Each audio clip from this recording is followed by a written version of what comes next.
Well, good evening, folks, and welcome into the webinar here. I am tuning in with you guys from beautiful Northern Virginia. And I say it's beautiful, but it's also a little bit chilly here. Um, so it's, man, interesting season of life as far as home inspection goes, as far as the real estate market goes. And I've been blessed to work as a home inspector in the Northern Virginia community for the better part of the past 7 years. So this is really the one thing I love about Northern Virginia, especially the Washington, D.C. metro area, is that you kind of get a sampling of the greater real estate market. Trends that you start to see around the rest of the nation, they kind of hit here in a big way. So, it's pretty exciting. The politics behind everything that happens. You get, well, on top of that, you get houses that are just from all different, varieties and different styles. It's exciting. I mean, you can inspect on the same day in Northern Virginia, you can inspect a house that is a old Queen Anne Victorian, and then you can walk into a brand new construction townhouse. It's pretty neat. But anyway, today we are going to be talking about how to get through a slow season. So I want to introduce myself first. I am Brad Lowery, and let me share my screen here for the PowerPoint. So yeah, so we are going to be talking about how the market might be slow, but during this time, you really shouldn't be. This is really the time that you could be maximizing the time available in order to build for a rebound as soon as the market starts to take off in your neck of the woods. So again, a little bit about me. 7-year career in the Washington, D.C. metro region. I started actually, this wasn't my original job. I actually used to work with students, high school students, middle school students, and that was down in Florida. I moved back to Northern Virginia, and a guy that I knew in the area here at my family's old church, he was like, hey, I actually have a wall in a garage that needs to be demolished. He had a mold abatement business on the side from his home inspection business. And he said, if you're looking for some work for the summer, I would love for you to first, audition basically by knocking down this wall. And so he tells me it should take about 8 hours.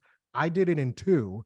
And he goes, man, you're hired for the summer. So from there, he was like, hey, look, you have this ambition to work with people, to help people, but there's not a lot of money in that. So why don't I train you to be a home inspector so that you can, one, afford to put a roof over a family's head one day. You're not kind of beholden to a nonprofit or a church or something like that. And, you can basically work your own schedule. You can set your own schedule, make decent money. And then on top of that, um, pursue what you want to do in your free time. So it was really neat. And that was the small family owned business down in Fredericksburg, Virginia. I finished at BPG Inspections. That was, I left the field for Porch last spring, but spent 4 years at BPG Inspections, and it was phenomenal. So going from a small family owned business where I was a 1099 contractor to going to a massive nationwide organization where, I was now a W-2 commissioned employee, but still got to operate as a contractor, still got to control my own schedule, all of that. So it was absolutely phenomenal. I got to see inspectors from all different walks of life. I had never been to a home inspector conference before until BPG sent me to a conference of a different organization that shall not be named since we're working with InterNACHI here. And later on, I got to do a podcast for that organization as well. Maybe some of you guys listened to that back in the day. Maybe you remember the Inspection Connection podcast. We used to do this thing on the show called the Drink of the Day. And so I'm actually going to reinstitute that a little bit today here. I've got right here just a little old fashioned. It is 5 o'clock somewhere. So I'm going to enjoy myself teaching you guys here a little bit and have a little old fashioned on the side as well. So got to do that podcast. Back to that. Got to do the podcast for a different organization. But last year, Porch came knocking. I was talking with one of their awesome teammates that's now a coworker of mine, and they said, we've got this really neat opportunity for you. Basically, we need somebody to kind of come in and work in a creative capacity with home inspectors. And I kind of got to create my job. So now I do a little bit of webinar training. I do a podcast for Porch now called the Wraparound by Porch. You can listen to that wherever you get your podcasts. And I go to conferences. Maybe you've met me there. I was at the InterNACHI conference out in Ontario, California. But I had always been highly entertained and highly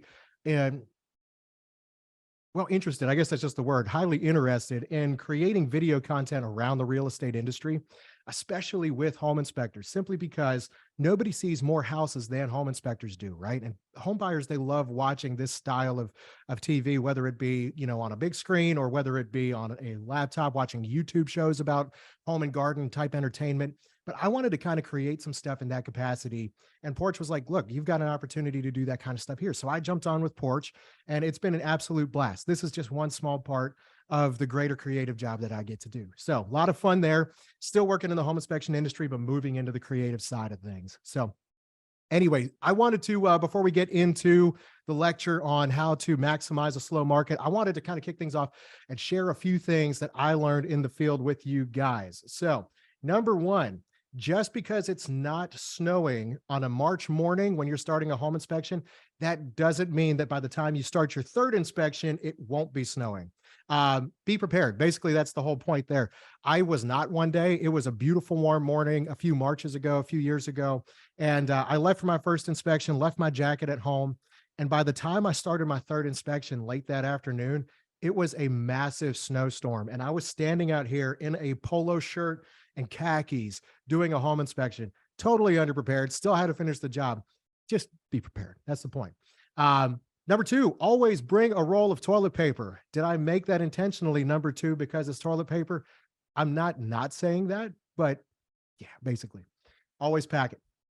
Number three, don't quote code. We all know that. Sometimes you got to when the seller's dad shows up, right? That's when I always would break out the big jargon, the big words.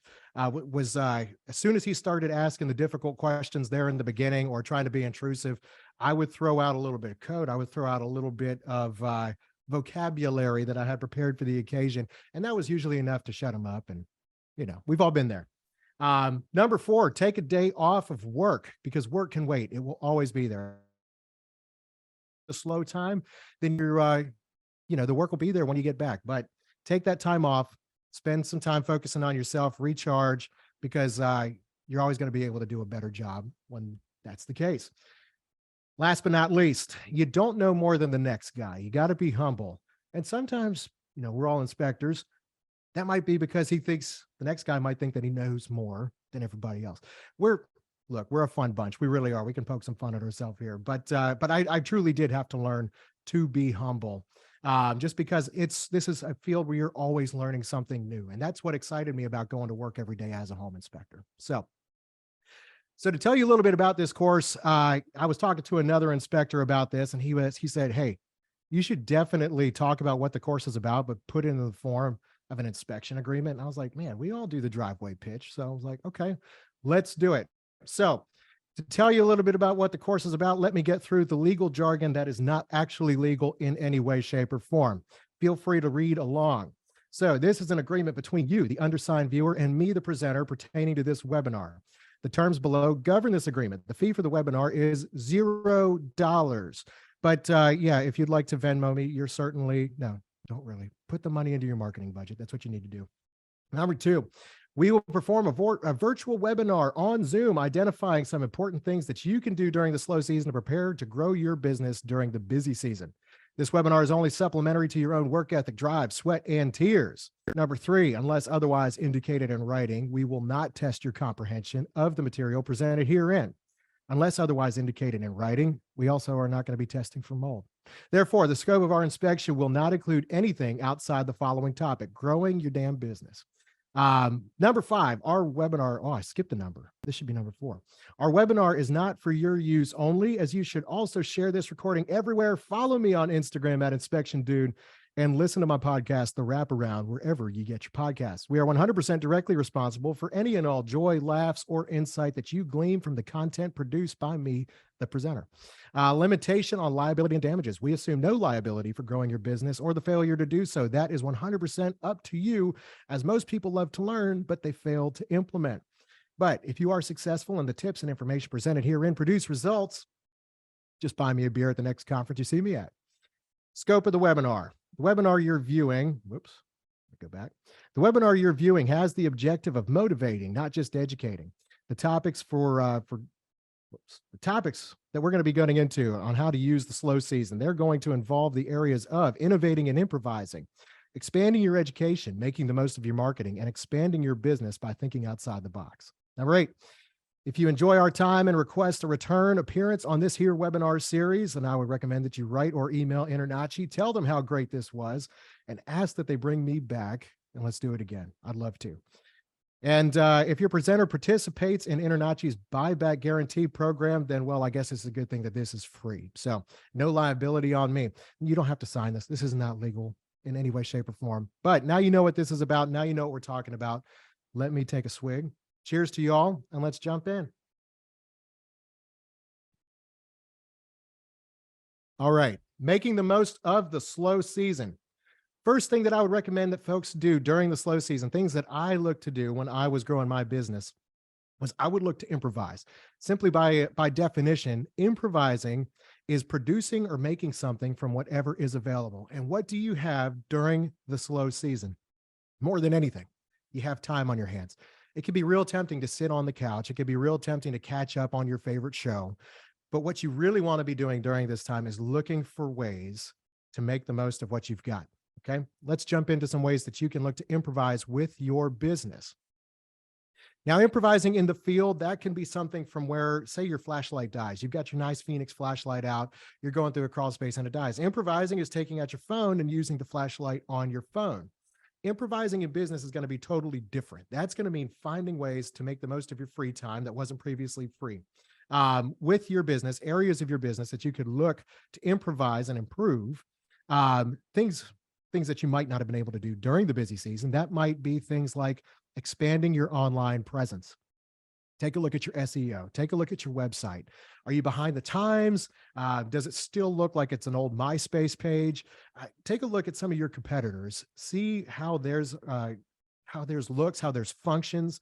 And I would talk with either a web developer or talk with, a great SEO guy, and see ways that you could be improving your online presence so that when people are searching for a home inspector, your reviews are popping up first. Your website is popping up first. So you're getting the most exposure possible through your online presence. That can also mean social media as well, since that's such a huge way to connect with people these days.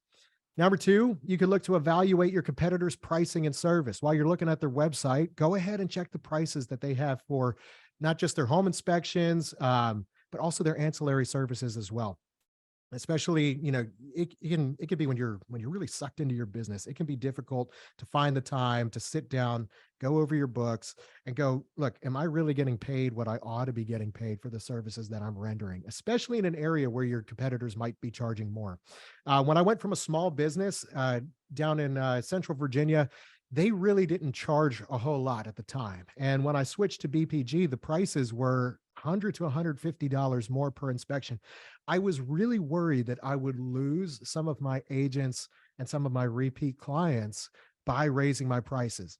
When I sat down and talked with my area manager, shout out to Ken Humphreys, awesome guy who's done so much for me in my career. When I sat down and talked with him about my concern on pricing and raising prices, he said, look, we are working in one of the wealthiest areas in the entire country. We are not going to be the most expensive. We're not going to be the cheapest, but we are going to price ourselves just under the most expensive guy. So that's going to drive more business our way. Wouldn't you know it, over the next 4 years, I doubled my book of business. I more than doubled my income, and never lost a single customer over that at all. So evaluate your competitors' pricing and services. Make sure that yours are where they should be for your area. Number three, evaluate your team. If you are a multi-inspector firm, now would be a great time to maybe shadow one of your other inspectors, especially one of the younger guys. If you're looking to kind of bring him along, make sure that he's being thorough enough in his inspection process.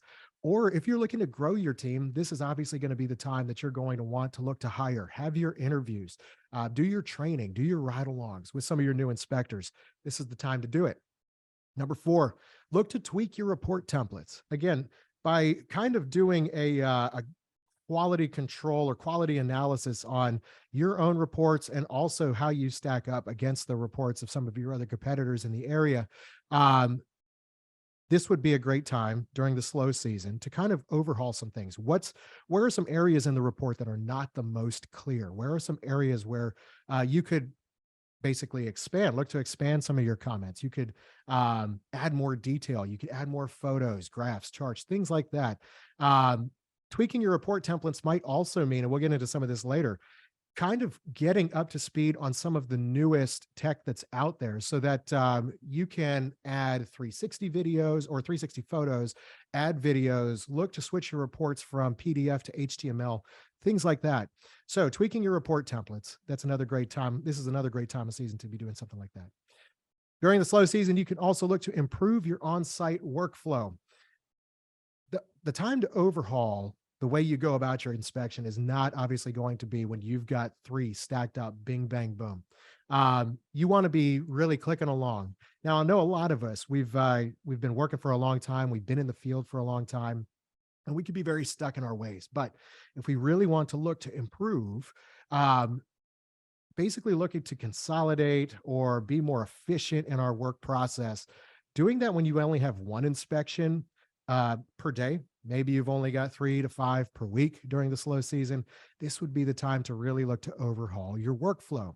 For me, I know again, every inspector works a little bit different. That's the beauty of this industry. But for me, I would really look to try to do an inspection in no more than 2 to 2.5 hours. And I've had inspectors ask me, how is it possible that you were actually able to do a thorough examination of a house in just that short a time? Plain and simple, it's easy. What I would look to do is basically, as thoroughly as possible, go through the home in the same order every single time. Um, bring the home buyer along if they were present. And I was able to multitask. Not everybody can do that, but I was able to multitask in such a way that the report got finished. I didn't miss anything major. I honestly, if I go back and I look at the number of times that either somebody called me back on something or I had to refund somebody, it was maybe once or twice a year. But I was able to very thoroughly go through the entire home and educate the client at the same time.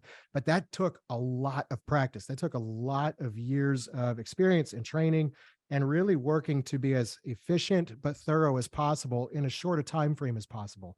Now, for me, that meant finishing some parts of the report after the inspection was over. But in my neck of the woods, I recognize that realtors, one, they're extremely busy here. A lot of the buyers, they were taking time off of work, they had government jobs, and so they needed to get back. So I personally needed to be as quick, thorough, and efficient as possible in my process. This is the time of year that you can focus on really looking to overhaul some things in that respect. So lastly, getting organized with everything from your tools to taxes to your truck. How many of you guys have looked at the end of the busy season and you've been going all out for weeks and you take a look around your vehicle and you go, oh my gosh, it looks like I live in here. And that's not in a good way. Like I'm talking like when you lived, if you remember your childhood room growing up and how it just looked like trash during your teenage years, at least I struggle with that a little bit. That's what my truck ended up looking like at the end of a busy stretch. During the slow season, that's the time to be getting the maintenance done on the vehicle, get it cleaned up, clean up some of my tools, making sure everything's neat and organized, maybe work out some storage solutions for my vehicle, things like that. Taxes and other administrative stuff. This is the time to make sure everything's buttoned down so that as soon as things start picking up, you're ready to rock and roll. Now, some of that self-explanatory, some of that might be a good reminder. And again, with all of this, hey, I hope you at least glean 1 or 2 things from everything that I'm talking about. But these are some areas during the slow season where you can really look to improvise. Let's talk innovation, thinking imaginatively about taking your business to the next level. That might be things like testing out new software and services. Now, I know a bunch of you are going to be sitting here going, this is a porch guy. He's talking about software and services. Here we go. Brace yourself for the sales pitch. I want you to go ahead and look at the bottom of the slide on what I put in here. Very, very fairly, I'm telling you that you need to find what works for you. Now, does Porch have a whole bunch of software and services that we would love for you to try out? Yes, absolutely. In fact, one of the biggest draws for me going from BPG to Porch was that I saw a lot of similarities in what I used at BPG and what Porch offered to sole proprietors and maybe multi-inspector firms that are LLCs, things like that. Smaller companies that don't have 300 inspectors coast to coast, they can now operate on the same level of quality as some of the bigger guys simply by using some of the things that Porch offered. So I absolutely love that. Now, we know we're not the only ones on the market. And that's why I say find what works for you. There are so many softwares and solutions. I love competition in the corporate world. It's fantastic. It's what drives quality on everything. So out there's going to be something for you. Spring, or not not spring when it's booming, but as we're going into spring, this during the slow season would be the time of year where you're going to want to test out something if you've ever had a thought about switching to a different platform. So you can think about new software and services in terms of going digital with your scheduling or your back office management. This is co-done by ISN, as you see in the top corner of the slide. You could try new report writing software. Again, there's a glut of them on the market. Find what works for you. You can find a better rate for your payment processing. You can maybe consider a call center. If you've scaled your business and you've been fortunate enough to grow your business to the point where you can't handle every call, there's solutions out there. So the onboarding process, winter or the end of winter, would be a great time to consider something like that. Consider an option that can basically help you solve a pain point. Again, digital age is beautiful. There are so many things out there that can really help you take your business to the next level. When I started this job, I was doing paper contracts. I switched to doing something like DocuSign on an iPad when that came out. And now there's software and solutions out there where everything's handled digitally before you even get on site. So pretty cool. Avail yourself of it, educate yourself on it, find what works for you. Another thing you can do innovatively, you can invest in and practice with new tools and equipment. Obviously, being on site for the first time with a new gizmo is not the time to be learning how to use it, right? I've bought a camera gimbal before and I would have loved to use it, but because I hadn't practiced setting it up yet, I knew that the event that I was at was not the time for me to be learning how to use it. It looks unprofessional. You want to make sure that you're good to go with what you have as soon as you get on site with it. So I know a bunch of you guys go to these conferences. If we haven't hung out at one, I hope to hang out with you at the next one I go to. But sewer scopes, you see the sewer scope cameras at all of the conventions out there. If you haven't thought about picking up on that ancillary business, adding that on to what you offer clients, now would be a great time to consider that. Now would be a great time to learn how to use that technology. I started off using the ion canisters for radon monitoring. That was a massive pain in the butt because I was not registered or licensed for radon, either mitigation or radon result reading, testing, any of that when I started. So I was the gopher. I ran the radon tests and would set them, and I would bring them back. Somebody who was qualified and registered and licensed with the state of Virginia was able to read them, monitor them, take the results, all that. But with the ion canisters, and then when I got my radon license and joined BPG, they had the Corinium Pro monitors, and oh my gosh, how much more simple that made that, how much less gas I spent running around. And I've seen some alternative solutions to those continuous monitors that I use with BPG. So again, find what works for you, but the technology and the hardware is always improving. So do your research. This is a great time to do it. Maybe test some out on a few properties, maybe test it on your own property before you use it in the field. Getting things calibrated so it's all set and ready to go. Perfect time for it. Again, we already talked about storage solutions for your vehicle, but I've seen some inspectors that use some really awesome setups to manage their tool storage on board their trucks or their SUVs or what other vehicles they're using. But making sure that you're organized so that you're ready to go come spring. Ditching the old camera and going mobile. This was a huge thing for me, right? When I started out, point and shoot cameras, I know a whole bunch of people kind of about 10 years ago started going to the iPads, but those iPad cameras, I remember when they were 5 megapixels, the image quality was terrible. And now you can get a professional camera quality image on a phone. So why would you want to use anything other than what's in your pocket, especially with the report writing software that's out there? When I was working with BPG, I would plug the images right directly into the report as I went. And my goodness, does that just speed up time?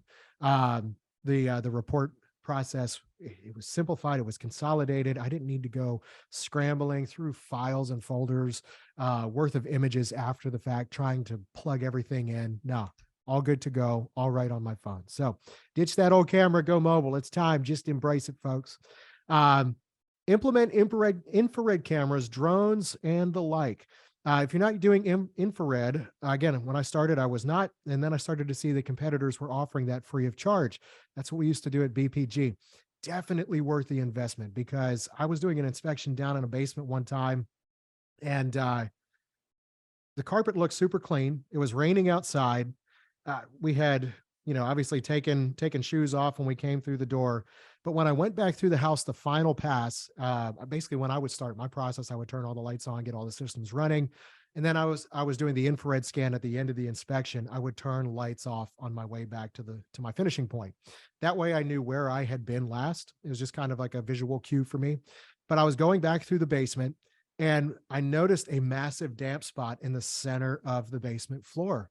The carpet was very cool, obviously very blue. Thermal cooling was causing something there.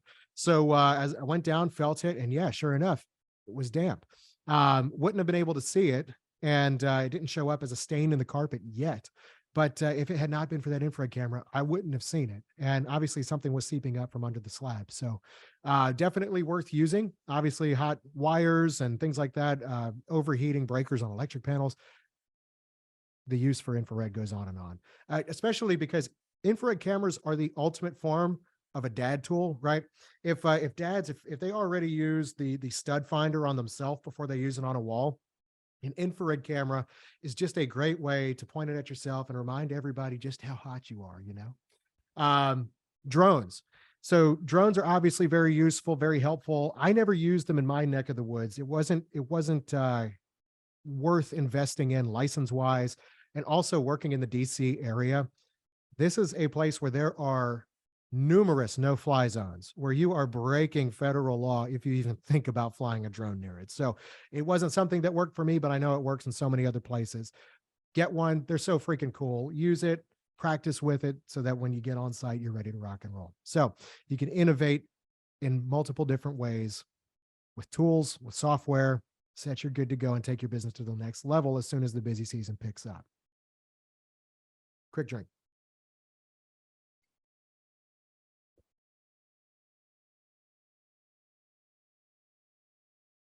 Expanding your knowledge through education. Now, if you've been on the conference circuit, if you have hung out at any of the major conferences that have been going on, the major conventions, fantastic time to get your CEs and to meet some amazing people. Honestly, my network of incredible people in this industry has grown so much, and my respect for all of you has grown so much just from getting outside of my Northern Virginia bubble and visiting with people at conferences from Texas to Ohio to California, everywhere in between.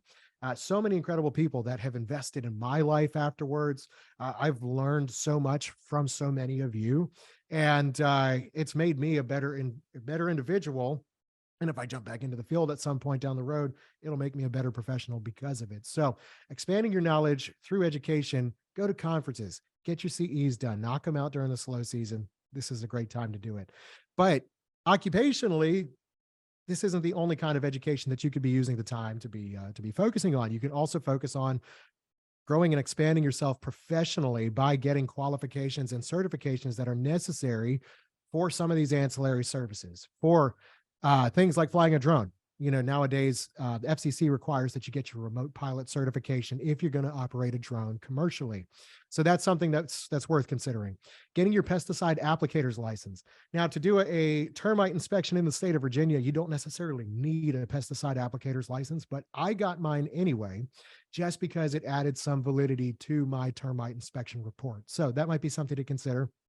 And if you did decide to get into pesticide treatment down the road, again, that is a great spin-off business that you can employ some other people on. You could be making some money on that while other folks are out in the field treating for household pests, making you money while you're being a home inspector. So something else might be something like your contractor's license or a mold remediation license. I know in the state of Virginia, I can barely even say that something is or isn't mold. I have to say it's a mold-like substance because here in this state, they require specifically that you have a mold remediation license if you are going to test, show, demonstrate, or treat for something that is definitely mold. So, and again, that's another spin-off business if you wanted to pursue something like that, where cleaning and treating for mold is very easy. There was a saying that I heard ages ago in the home renovation business and the house flipping business that mold is gold. And that's simply because, and I share that with home buyers all the time too, whenever I would see a mold-like substance in a house, I would tell them mold is gold simply because so much of it is so treatable And a lot of times when you're looking to purchase a home, you could use that as a negotiating tool, or at least you could when the market was more friendly to home buyers. So considering something like a mold remediation license might be a way to spin off a new business that's just putting more money back in your pocket. So it's another professional certification that's a feather in your cap, and it's going to help you make more money down the road. So look to extend your knowledge through education. But let's talk marketing. This is kind of the big one. And one of the questions that I get asked a lot, especially working with social media, working with video content, it's how do I grow myself, or how do I expand my network marketing wise, or how do I even step into the new digital age? Maybe you're not familiar with social media. Maybe you just hate social media. I totally get it. Sometimes social media can be a cesspool, but like with so many other things, it is what we make it, right? And especially given the COVID era that we just came through, it's the number one way to reach new people and to market and to keep yourself top of mind. So before we get into marketing, let's talk. When is the number one time that you should be marketing? Look at the screen. Always, always, always. You should be marketing when you're busy. You should be marketing when you're slow. You should be marketing before you start your business, right? Always look to be marketing. Always look to find new ways to be marketing. If at any point, and it is tough to do, I know, during the busy season, but if at any point if you stop marketing today, you won't eat tomorrow, right? There's going to be a point where suddenly it drops off.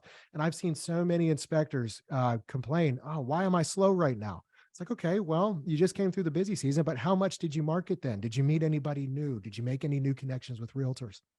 And so many of them, they're like, no, I hate doing that kind of stuff. Or I saw individuals that would join a multi-inspector firm or a company like BPG, and they would go, okay, well, you guys are giving me resources, but is anybody going to do the marketing for me?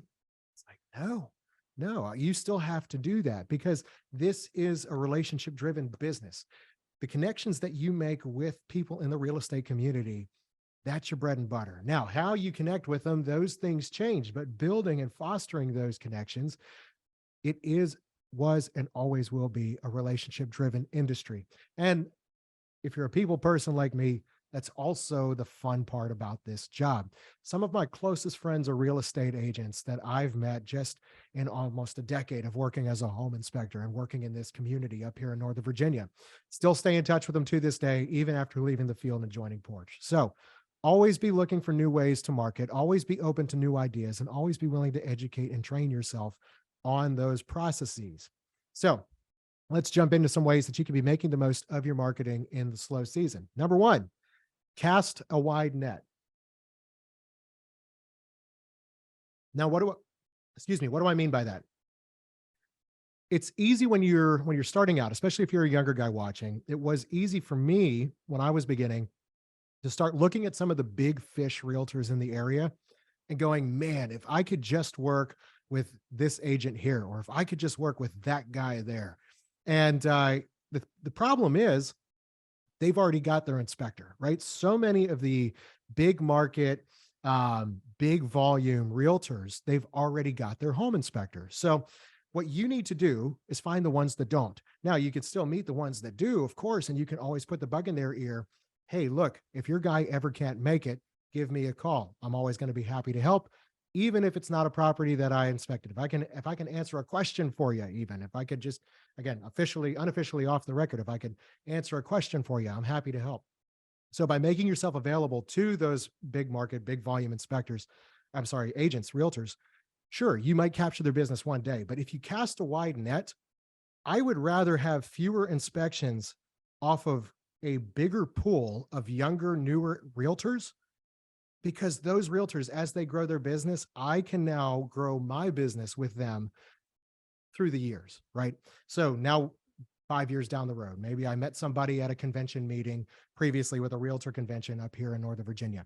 So say I met this new guy starting out, they've only been in it for a year. I did 2 inspections for them 1 year. By that 5th year, maybe they have a team of their own, and now I do inspections for all of their team members.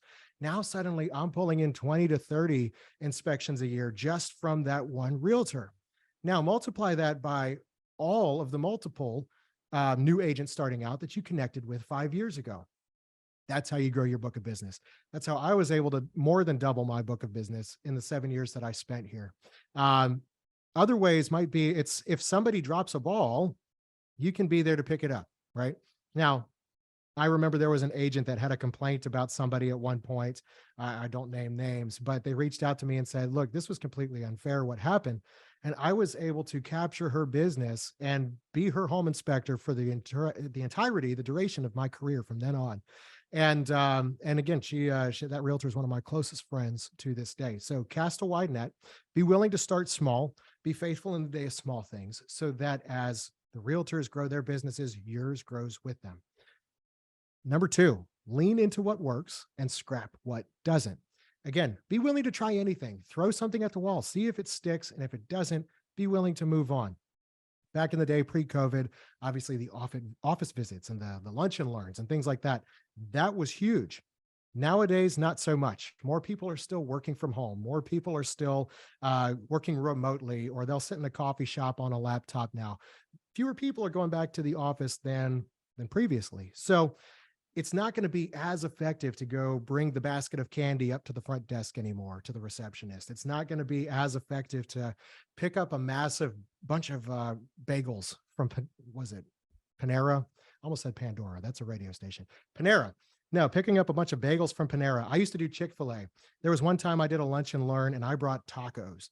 And that office remembered me for ages after that, just because they were like, dude, you're the taco guy. But that worked then. That doesn't work so much now. Take a look around, especially in the digital landscape, at what some of the major influential home inspectors are doing. It's video, it's photos, it's Instagram, it's TikTok.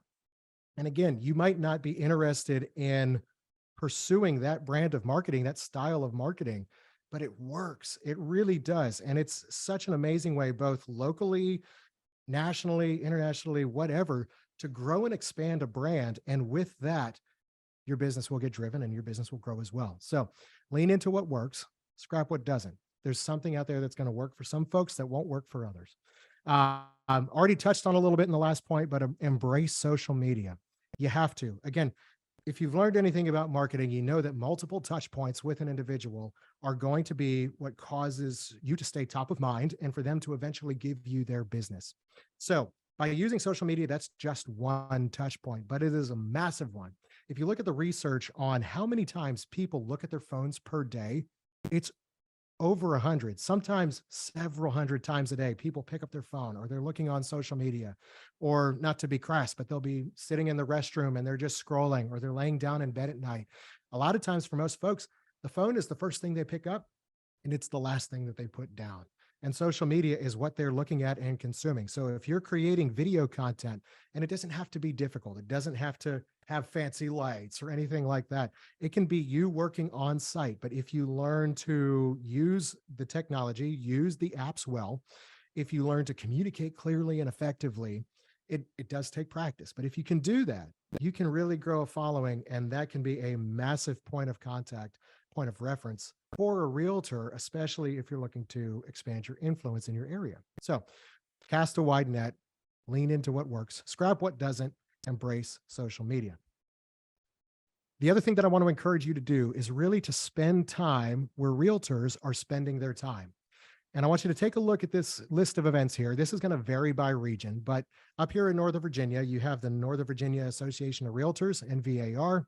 And for a long time, BPG was a sponsor of NVAR. So our logo, our branding, our advertising was going to be all over their printed stuff. We sponsored NVAR trips to Nationals Park during the baseball season. We sponsored soccer games. I don't even remember the soccer team up in DC. They're not that great. But anyway, any opportunity that we could to get in front of realtors through the associations, we would take it. And one, it was just such a blast to hang out, have a couple beers with some realtors, press some palms. But pre, during, and after COVID, that was a phenomenal way for me to make some connections with some realtors in my area. Now, as things are going digital, maybe you want to look into brokerage Zoom meetings and things like that. You can still sponsor some of those as well. Maybe instead of doing a lunch and learn with food, maybe you give a $25, $50 discount off of an inspection if somebody attending that meeting uses you for an inspection down the road.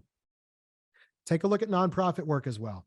This is another great way to connect with individuals, especially on a very human level, right? Humans helping other humans is not just great marketing. It warms the heart, but it also, yeah, people like doing good stuff with other likable people. For me, that means taking groups of real estate agents and other industry professionals out to Mexico to build houses for people in need, or to help small businesses down there to grow so that they can be self-sustaining there in San Luis, Mexico. If you want to check out the allofamily.com, you can certainly do that. But I started to take realtors with me on the trips that I was taking individually.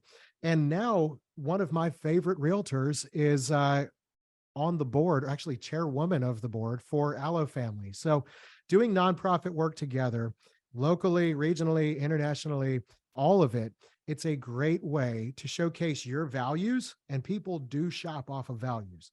But it also fosters great enduring relationships and connections with people in your community. So great way to connect with realtors. I know that Keller Williams, I think they do something called Red Day. So that might be something to look and see if that's happening in your neck of the woods. And maybe you can participate with your local brokerage with Keller Williams on something like that.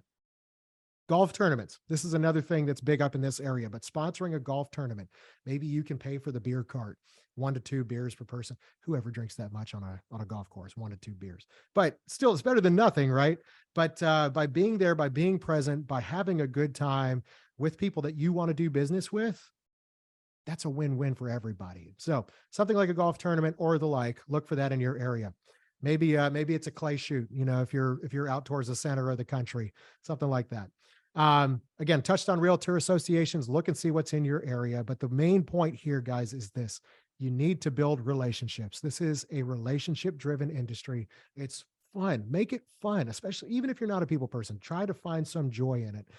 Just building human relationships with people that you enjoy working with. That's the name of the game. So another thing that you could be looking to do, that's the marketing. And if you have questions, by the way, on any of this, whether it's marketing, education, ways that you can innovate and improvise, feel free to ask them in the chat. You can start filling that up right now. I see we've got one already, and I'll come back to that in a bit. But another way that I want to focus on you guys maximizing the time during the slow season is talking about how to augment your income by thinking outside the box. So let's get into a little bit of this. Look for revenue streams that can complement your current ancillaries and accreditations. Number one, those who can do teach. Obviously, that's the inverse of the actual saying. The whole point of the original saying, those who can't do teach, is saying that it's easier to educate people on something than it is to actually do it. Thankfully for me, I was actually very successful in the field, and now I get to teach a little bit. But I love to sit and learn from people who are actually successful, who actually grew their businesses to the point that they had an exit plan where they were able to monetize their business, sell it, and retire happy and do good with the time and money that they had on their hands.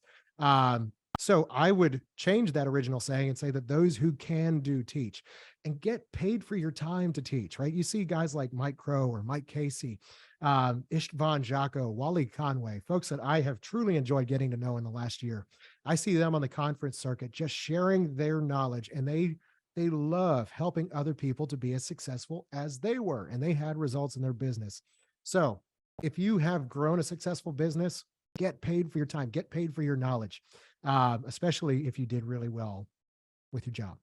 Number two, never let a good crisis go to waste. That's not just true for politicians. So up here in DC, I had folks, they used to ask me back in the day, hey, do you watch that show House of Cards?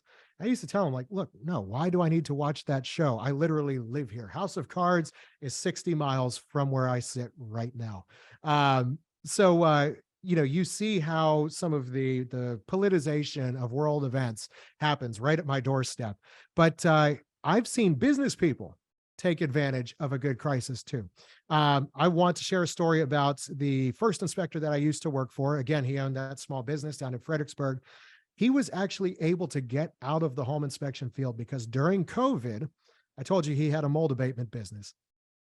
He took a look at the list of ingredients on the bottle of chemical that he used to treat for mold, and he noticed that it was effective against killing the coronavirus. So he's like, this is effective against COVID-19. This is fantastic. So he set up a new LLC and started a sanitization business where he would go into office buildings in the Northern Virginia and DC area, and they would clean and sanitize for COVID. Made bank. And again, this is a home inspector that just saw a good opportunity using things that were literally sitting in his workshop, and was able to make incredible money off of that. So if you can look at the opportunity in a glass half full way, try to see the silver lining on the gray cloud, then, look, take advantage of the opportunity, find a way to monetize it for yourself, just like my old boss did. Pretty cool. Number 3, don't just inspect real estate, invest in it. If you're in a place where you can use your skill set as a home inspector, you've got some money set aside, and you can start building residual income through short-term rentals, long-term rentals, things like that, do it. I mean, what better way to take the knowledge and the skill set that you have and keep money coming back into your pockets? For me, again, HGTV style content was what interested me so much after I got into home inspections. I was like, people are flipping houses. I now know all about houses. I would love to do a spin-off business one day where I'm getting back into home renovation once it becomes more affordable to do so again. So look to invest in real estate. Don't just inspect it. Lastly, build your brand creatively and consistently. Social media sponsorship is a real thing. Some of the folks that I've been blessed to know might include guys like Inspector AJ out in Tennessee, or Dallas White, guys like that. Ethan Hotchkiss, he's another one. Follow those dudes on social media if you haven't already. They have an incredibly huge following, and it's from content that is very simple and yet effective to make. And they're able to come up with it on the fly, on site, as they're doing their day job as a home inspector. Some of these folks are able to get monetized off of it. Now, that's rare. It's few and far between that happens. But if it's not taking a whole lot of time to create digital content, and you can ultimately at some point get paid to do it, why would you not? For me, I now get paid to produce a podcast. It's awesome. I love that. I'm getting paid to develop a YouTube series. Absolutely love that. So if you enjoy a creative outlet, if you can get into social media and ultimately make money off of creating content about what you're doing for your day job, go for it. Why would you not want to do that? So look for ways to augment income by thinking outside the box. So who wants to stay inside the box anyways? It's boring there. I do want to turn to you guys' questions, though. We're at about 6:50, coming up on 6:50, and I want to spend the last 10 minutes kind of answering some of the questions that you guys might have before we sign off. So these are just some tips and tricks that I have for how to grow your business and make the most use of your time during the slow season, but I would love to hear from some of you guys as well. We have Fred Penner here. He's asking, home energy audits also are a great way to pay bills when you're slow.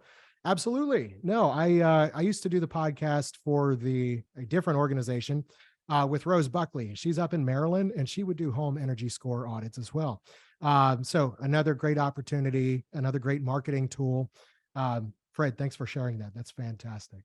So if anybody else has some questions, feel free to fire away in the chat. We got Daniel Benjamin. He's sending this out to everybody. Is there any significant crossover between a home inspector and a home appraiser? I know in the state of Virginia, you have to be licensed with the state to do appraisals. It's actually a bid process here.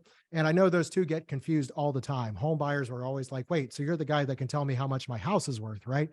No, it's obviously two very different things. But it could be something where if you can find a way within your state's regulations where there's no conflict of interest, that might be something to pursue.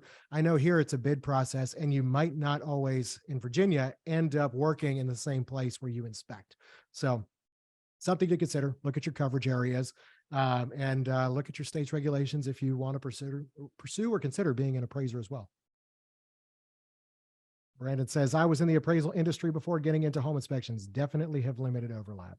Yeah, one's pricing, the other's problems. And again, some folks can, especially if you're using the home inspection report to negotiate price, maybe there's a little bit of crossover there. But again, looking at comps and what's going for a property and how to assess its value overall for your area, that's so different than finding what's working and what isn't, what's the good and bad and ugly on the house. So very, very different fields for sure. Paul's asking, do you cut prices when business is slow? Yes and no. So Mark's saying no. I would agree with that, Mark. For my standalone inspections, absolutely not. But the last 2 years, it got so competitive in the real estate market here. It was such a heavy seller's market that people were waiving inspections left and right.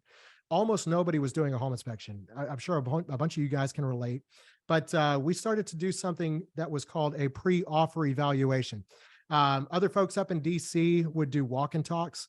We do not in Virginia, simply because there are requirements. If you're doing an official inspection in the state of Virginia, you have to provide a written report and things like that. But in DC, there's no regulation on home inspections. So home inspectors were charging 200 to 250 bucks for an hour to walk in, and basically it was like a unwritten 4-point inspection. There was no report that was given after the fact. It was just strictly verbal, but people were putting offers on 4 and 5 houses. And so they didn't want to pay for 4 and 5 entire inspections. So this was an affordable way for some inspectors to, again, stay top of mind, still stay relevant.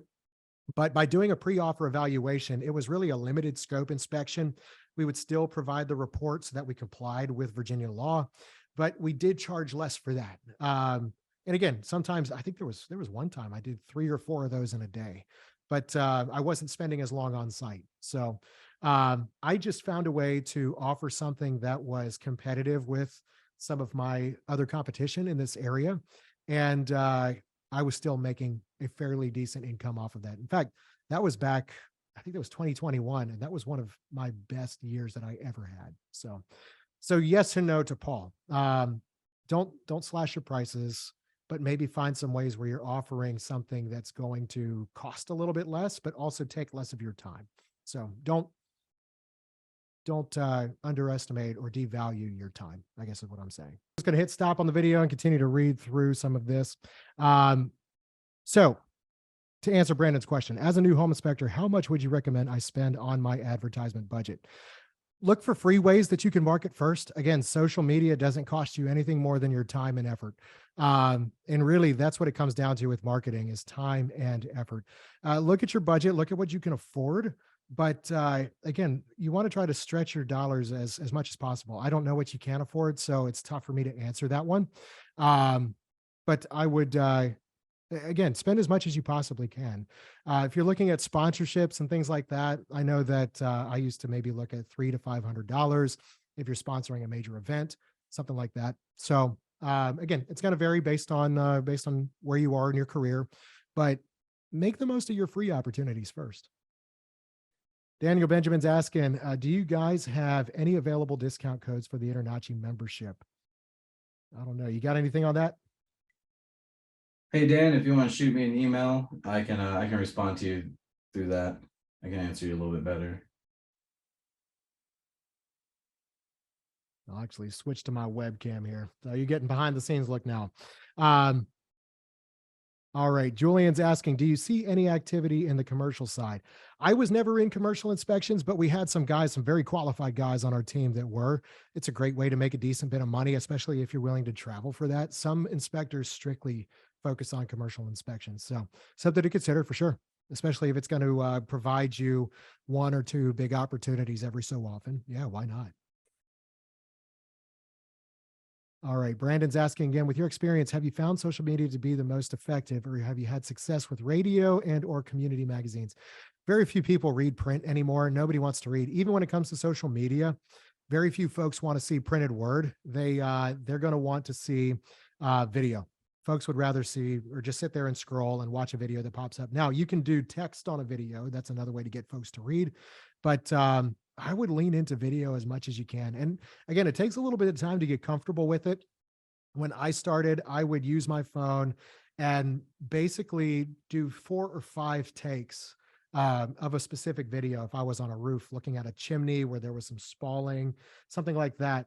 And it would take me 4 or 5 times before I got comfortable with it. But I finally got into a rhythm where I had a nice intro, I had a nice outro, I could say things very succinct. So just you got to get comfortable with it over time, and but definitely worth doing.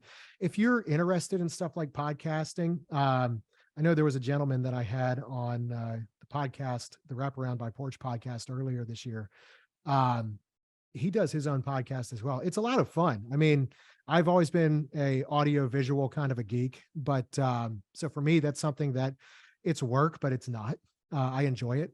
But yeah, I mean, you could build an audience listening that way. And again, there's no shortage of things to talk about in our field, especially if you can communicate it in a way that's exciting. So, all right. Well, that's going to about wrap it up, guys. We got about 3 minutes left here. So I want to give a special thanks to InterNACHI for having me on here. This has been so great. I've truly enjoyed it.